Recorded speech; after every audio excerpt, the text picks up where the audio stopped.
বিষ্ণুনবী বলেন, 3 শ্রেণীর ব্যক্তির বিরুদ্ধে আমি বিশ্বনবী কিয়ামতের দিন আল্লাহর কাঠগড়ায় মামলা দায়ের করব।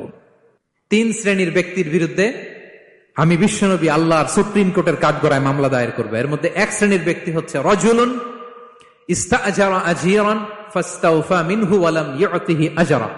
কোন ব্যক্তি যে শ্রমিক নিয়োগ দেওয়ার পরে তার কাছ থেকে কাজ বুঝে নিয়েছে কিন্তু তাকে তার প্রাপ্য বুঝিয়ে দেয়নি। এরকম ডাকাত আমাদের সমাজে আছে না নাই?